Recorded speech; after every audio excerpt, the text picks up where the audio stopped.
de Deus, Salmo 106. A graça de Deus e a ingratidão de Israel. Nós terminamos aqui o capítulo 105, onde o salmista ele só fala das qualidades, ele não aponta os erros de Israel. Já o Salmo 106, ele já aponta, ele já foca nos erros. Interessante isso, né? Um foca na qualidade, das coisas boas, do que Deus fez. Aqui a ênfase são as atitudes erradas que levaram à desgraça do povo de Israel. É isso? E ele começa, aleluia, rendei graças ao Senhor, assim como o 105 aqui, né? Rendei graças ao Senhor, né? Há quem possa até dizer aí, eu não encontrei esse comentário, que é o mesmo salmista, que agora está dando uma ênfase diferente. Ele dá uma ênfase no 105 e outra ênfase no 106. Não estudei sobre isso, mas estou aqui conjecturando, de repente, o mesmo salmista, enfatizando pontos diferentes. Né? Versículo 3, bem-aventurados que guardam a retidão, praticam a justiça. Mais uma vez, a ênfase em retidão e justiça. Justiça de Deus é algo assim impressionante, super abundante nos salmos, ênfase total na justiça, e isso nos conduz a esse comportamento de justiça, nunca de injustiça, seja com a pessoa que for, ok? Versículo 4 e 5, lembra-te de mim, Senhor, segundo a tua bondade para com o teu povo, visita-me com a tua salvação, para que eu veja a prosperidade dos teus escolhidos. Olha só, para que eu veja a prosperidade dos teus escolhidos e me alegre com a alegria do teu povo. Olha só, o salmista aqui já está fazendo menção à prosperidade dos escolhidos de Deus. Observe que a crise de Asaf no Salmo 73 é justamente o não ver a prosperidade do povo de Deus. Então, o fato de Asaf não ver a prosperidade do povo de Deus não significa que essa prosperidade não existia. O fato de Elias não ver a manifestação dos profetas de Deus não significa que não existia os 7.000 escolhidos por Deus que não haviam se prostrado a Baal. Então, a visão, o conhecimento que você tem dos fatos, a sua própria experiência, a experiência da tua igreja, a experiência das pessoas que você convive, não significa que seja uma realidade de todos. Nós temos a tendência de ver a realidade de todos a partir da nossa.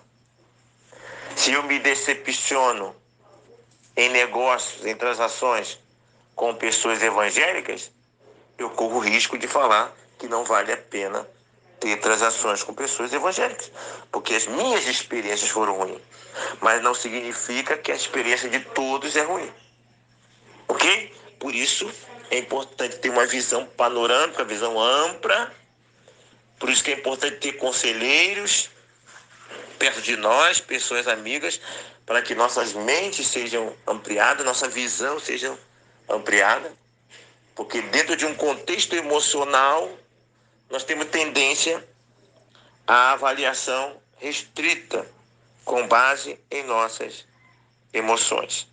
Percebe? Então, Asaf estava fazendo a leitura dentro da sua limitação. E precisamos entender que Deus, ele faz uma leitura, né? E ele constrói a leitura de uma forma lato, ampla. Percebe? Por isso que muitas vezes nós devemos acreditar, entender que Deus é Deus e nós somos criatura. Porque nós não conseguimos enxergar tudo que Deus enxerga. Então, confiando que Ele que enxerga tudo, eu confio nas obras e procuro descansar nas obras dele, mesmo naquelas obras que eu não concordo, que eu não compreendo. Viu? E deixa eu ver, para que eu veja a prosperidade dos teus escolhidos, versículo 5, e me alegre com a alegria do teu povo, e me regozijo com a tua herança. Regozijar com a tua herança. Ter prazer na herança do Senhor, nas promessas do Senhor. Mais uma vez a ênfase. Ter prazer nas coisas do Senhor. Aí vem aqui a ênfase, ó. A ênfase do 6 ao 6 e 7, né? Sobre os pecados do povo. Cometeram iniquidade. Procederam mal, né? Não atentaram para as maravilhas que havia feito Deus no meio deles. Então, e aí veio as consequências.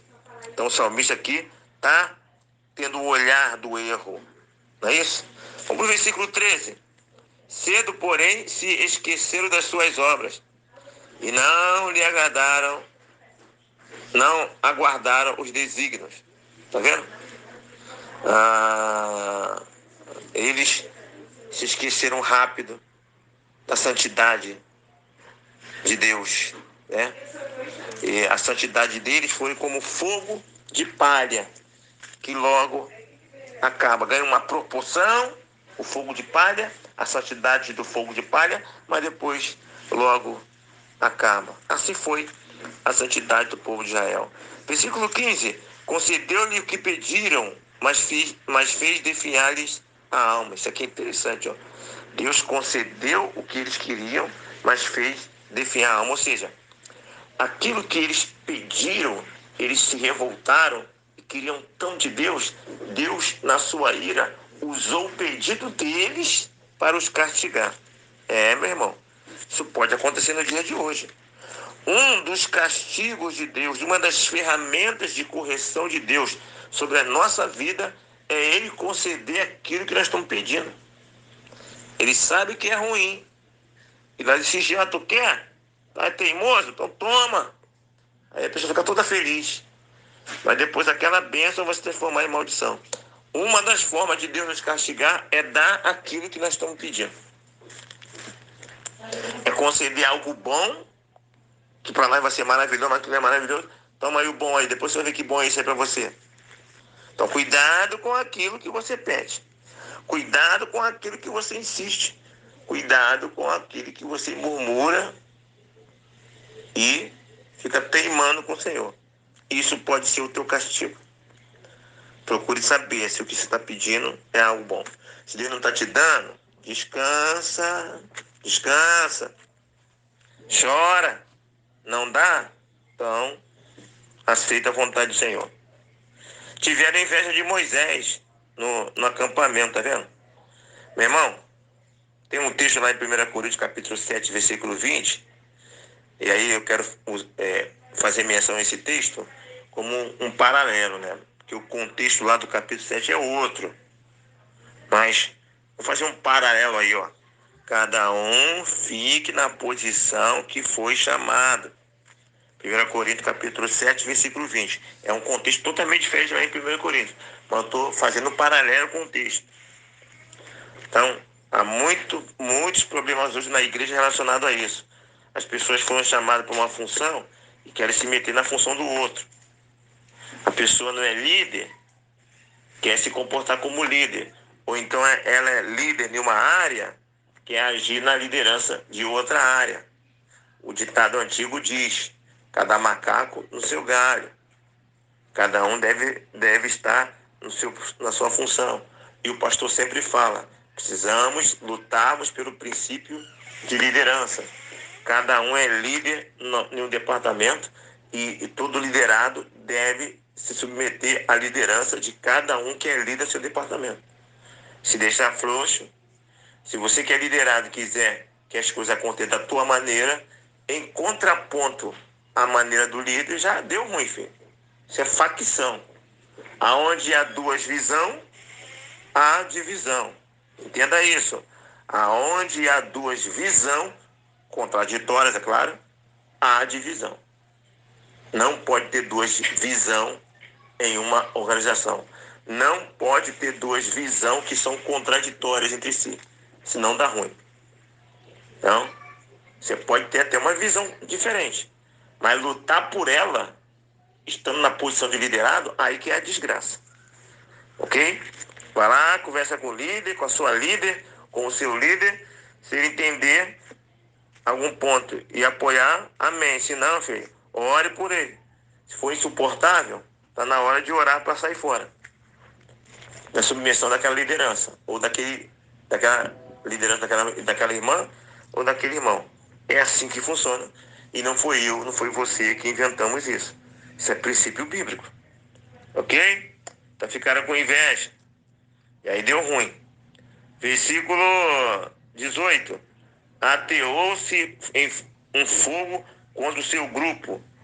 A chama abrasou os ímpios. Tá vendo? Tá aí aquela rebelião lá de Datã e Abirão e o seu grupo, que fala no versículo 17 ali. Então, toda rebelião tem um líder. E nenhum líder trabalha sozinho. Tem que ter apoio. Os erros dos reis não foram sozinhos, tiveram apoio. Ninguém erra sozinho, filho. Entendeu? Não existe grupo de rebeldia que aconteça sozinho.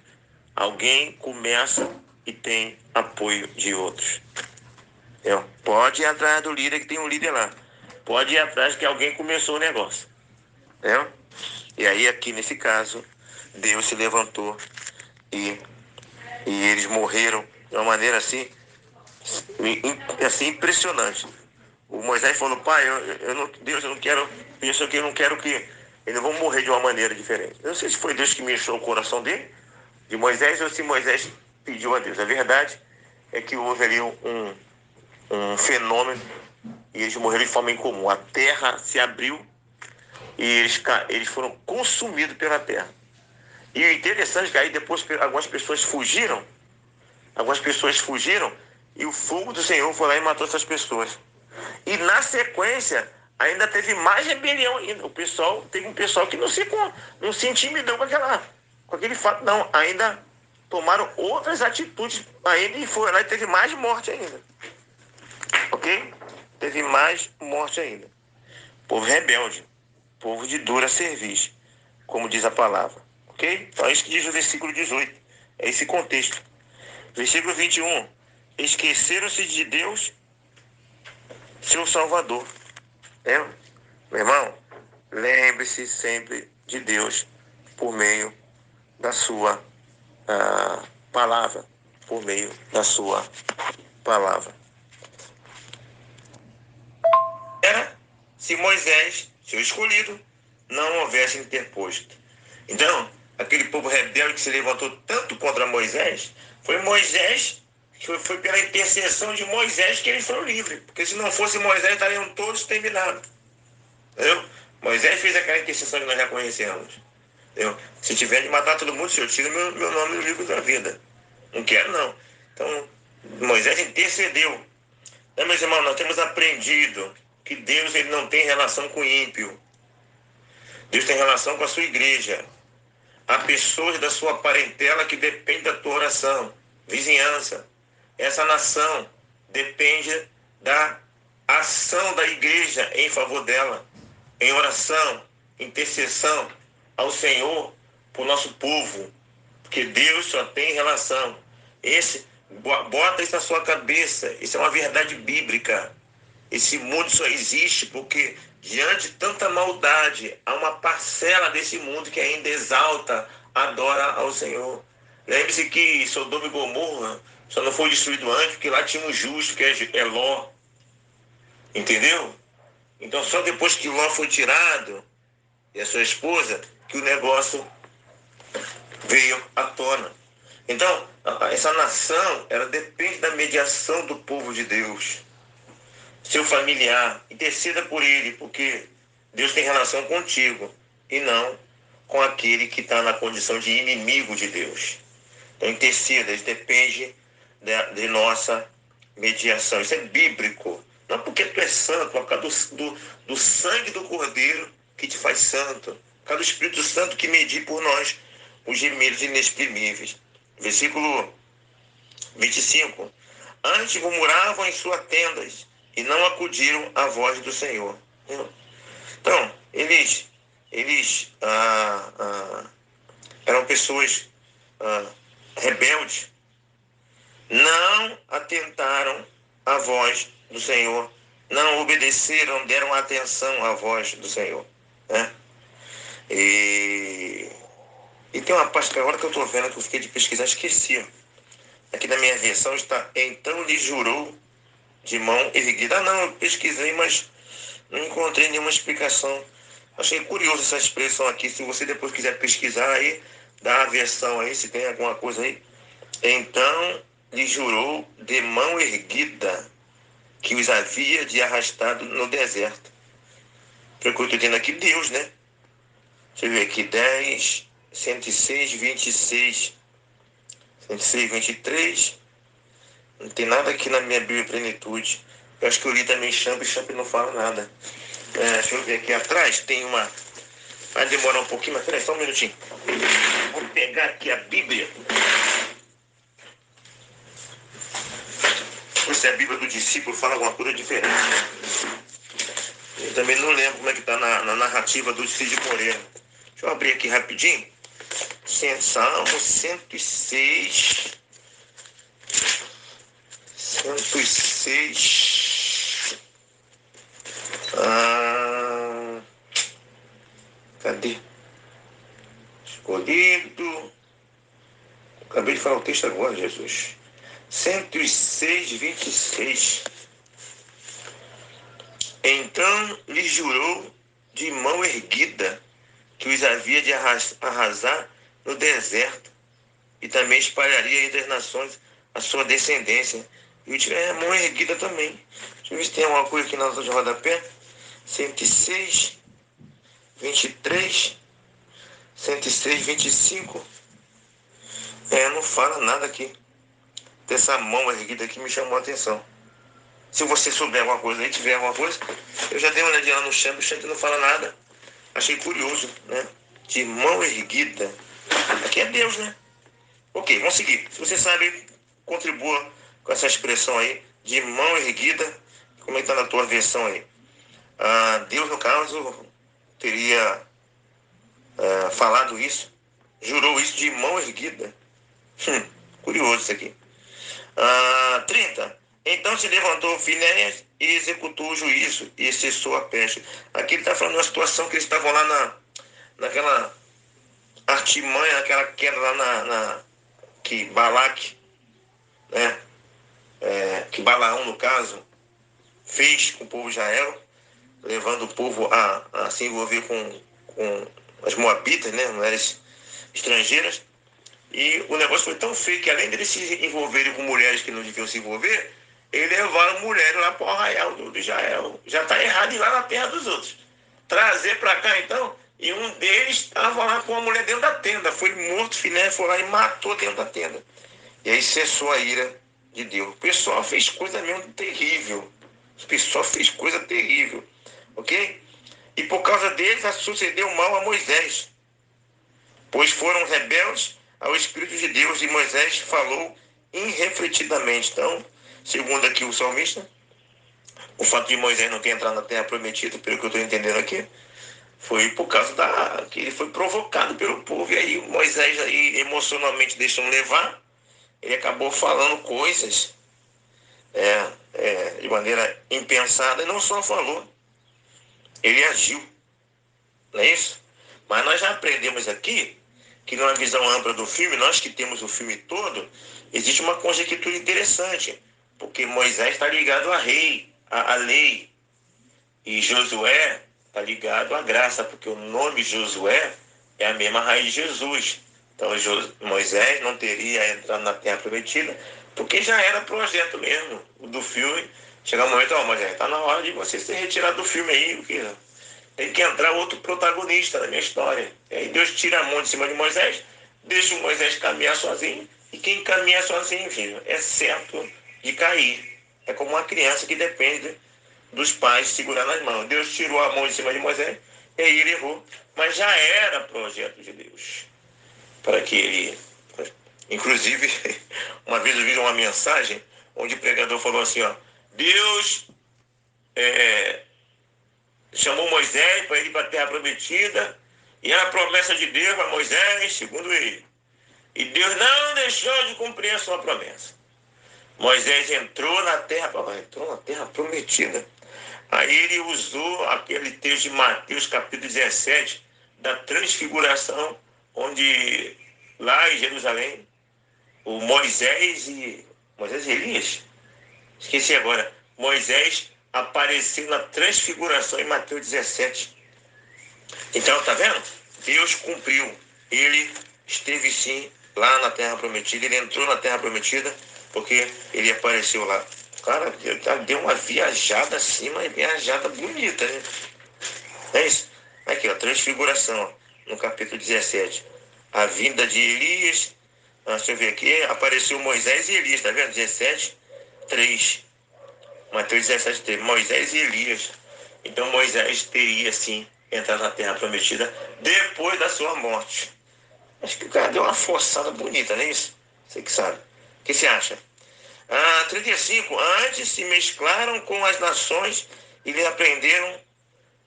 eles aprenderam as obras. Ou seja, se misturaram com o povo vizinho e foram influenciados por eles nas suas obras erradas. Né? E a Bíblia fala, não se ajunte que vai ser laço. Não quero ajuntamento do meu povo com sem laço. Se ajuntar é furada. Foi o que eles fizeram. E o que muito tem acontecido hoje. Deram culto a seus ídolos, 36. Já aprendemos que ídolo não é só imagem. Aquilo que ganha um amor exacerbado em nosso coração é o nosso ídolo. Cuidado com aquilo que é muito forte no coração, que você é muito apegado, aquele ator, aquela atriz, aquele jogo, sabe? Cuidado, seja qualquer time de futebol que eu sempre falo. Cuidado, essa idolatria, né? E aí imolaram seus filhos e suas filhas a demônios. Tá vendo aqui, ó? Versículo 37. Palavra hoje que está sendo combatida por lei. Estão tentando estabelecer lei para proibir que nós nos expressemos em nossa crença, no sentido de que essas manifestações que tem por aí de espírito são demônios. Na crença evangélica, muitas manifestações que tem por aí, muitas não todas, que não é do círculo cristão, para a fé cristã são demônios. Estão trabalhando para que haja lei que seja impedido de nós pregarmos isso e ensinarmos isso. Ok? Então, demônios, anjos caídos que queriam a glória lá no céu, foram expulsos, mas continuam buscando a glória aqui, fazendo benefícios aos homens para que os homens os adorem. Demônios, que essa é a nossa crença, e não podemos abrir mão disso. Respeitamos, sim, toda e qualquer religião, né? Todos têm direito de viverem de acordo com a sua crença, ter o seu espaço, praticar a sua fé, mas ninguém deve querer impedir a expressão, né, da fé do outro. Ok? 44. Quando estavam angustiados, eles ouviam o clamor. Lembrou-se a favor deles a sua aliança. Se compadeceu, segundo a multidão de sua misericórdia. Então, aí o pessoal na angústia, né, buscava Deus e Deus atendia. O que você acha melhor para você, meu irmão, minha irmã? Deus te atender, você com santidade, dando culto de ação de graça, agradando, ele ia te atender, como diz lá Salmo 37,4. Agrada-te no Senhor e fará o que deseja teu coração. É melhor ele te atender porque você agradou ou te atender depois de muita angústia? E Deus te compadecer, pena, misericórdia de você. Escolha. A escolha é sua, a escolha é nossa. Deus te atender depois de muita angústia, com pena de você, compadecer de você, ou te atender porque você fez o mínimo para tentar agradar o coração dele. Ok? Encerramos aqui. 48, bendito seja o Deus de Israel, de eternidade a eternidade. E tudo povo diga amém. Posso ouvir um amém? Posso ouvir um amém, minha irmã? Posso ouvir um amém aí, meu irmão? Bendito seja o Senhor Deus de Israel, de eternidade a eternidade. E todo o povo diga amém. É isso aí. Aleluia. Aqui, Pastor Renê. Pense em todas essas coisas e que Deus nos abençoe.